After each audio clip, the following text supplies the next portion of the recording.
I've been an IB economics examiner for years, and one of the biggest reasons students don't reach the top mark bands on 15-mark questions is not because they don't know the content, it's because their evaluation is not strong enough.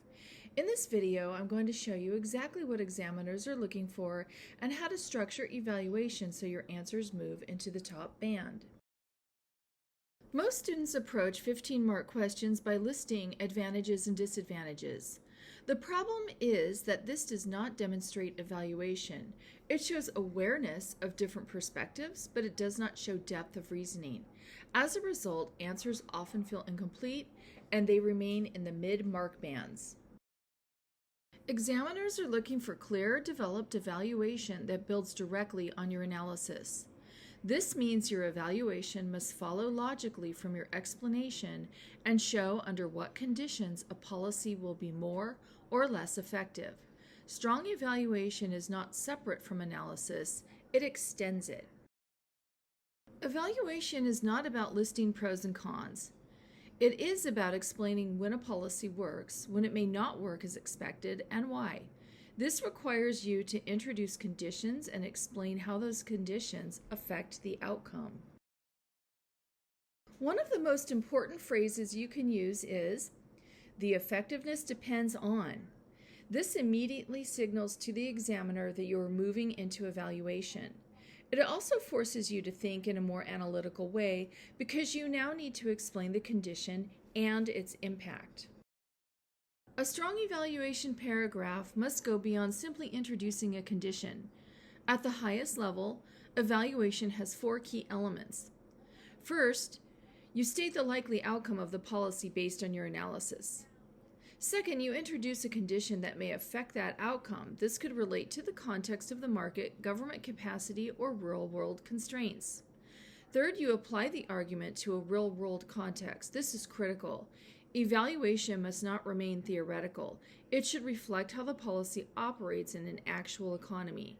Finally, you make a clear judgment. This means deciding whether the policy is likely to be effective, ineffective, or limited in its impact. For example, rather than saying a policy, quote, may not work, end quote, a stronger response would conclude that it is likely to have only a limited effect in practice due to a specific condition. This combination of condition, real-world application, and judgment is what distinguishes top mark band evaluation. Real-world context is one of the clearest ways to move your evaluation into the top mark bands, but it has to be used correctly. First, your example must be specific. This means naming a country, industry, or actual policy. Vague references like "in some countries" do not add value. Second, the example must match the policy or concept in the question. For example, if the question is about a tax, your example should involve a real tax, not a different type of policy. Third, keep it simple. You are not writing a case study. One clear relevant reference is enough. Most importantly, the real-world example must support your evaluation. It should help explain whether the policy is likely to be effective or not in practice. For example, you might refer to a real policy and explain how its impact was limited or successful due to specific conditions. Finally, always link your example back to your judgment. The purpose of the real-world context is not to show knowledge, but to strengthen your evaluation. When used this way, real-world context makes your answer more convincing and much easier for the examiner to reward. Judgment is where many students lose easy marks because they either don't include it or they make it too vague. A strong judgment directly answers the question. It should clearly state how effective the policy is rather than simply summarizing your argument. Importantly, your judgment must be based on your evaluation. It is not your personal opinion. It is a conclusion that follows logically from the conditions you have discussed. High-level responses always use precise qualifiers. Instead of saying a policy is, quote, good or, quote, bad, you should say it is likely to be, quote, limited, quote, effective to some extent, or, quote, significant depending on conditions. A strong judgment also weighs the most important factors. This means deciding which condition matters most and using it to support your conclusion.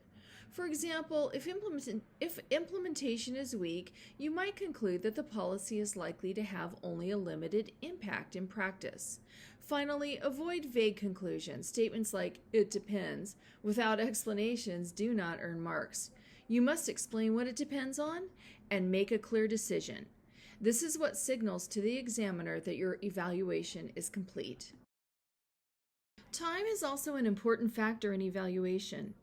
In the short run, behavior may not change significantly due to habits, contracts, or lack of alternatives.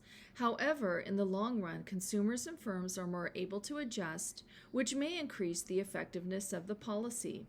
Strong evaluation explicitly recognizes this difference and explains how outcomes may change over time. Another way to strengthen evaluation is to consider different stakeholders. A policy may benefit one group while disadvantaging another, and this affects its overall impact. For example, a policy may achieve its intended economic objective, but at the cost of reduced welfare for certain groups. A strong evaluation does not just identify these effects, it weighs them and leads toward a judgment about the overall effectiveness of the policy. Let's apply this to an indirect tax on a harmful good, such as cigarettes. The government imposes an indirect tax in order to reduce consumption. This increases the cost of production for firms, causing the supply curve to shift leftward.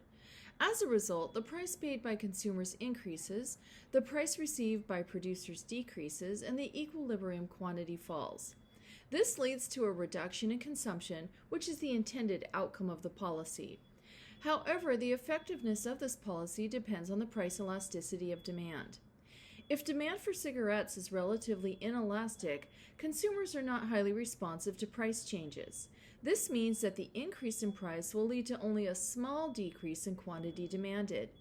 In a real-world context, this is often the case with addictive goods such as cigarettes, where consumers continue purchasing despite higher prices. As a result, while the tax generates government revenue, it may have only a limited impact on reducing consumption. The key insight for 15-mark questions is that high marks don't come from writing more, they come from structuring your answer correctly. Most students stay in the mid-mark bands because their analysis is incomplete and their evaluation is too vague. A strong 15-mark response has two clear parts: developed analysis and clear evaluation that includes conditions, real-world context, and a judgment. When your answer follows this structure, it becomes easy for the examiner to reward. If you want help applying this, I've put together a free Level 7 Paper 1 framework that shows exactly how to structure your answers step by step. It includes Paper 1 structure, evaluation, diagrams, and a clear example you can follow. You can download it using the link in the description.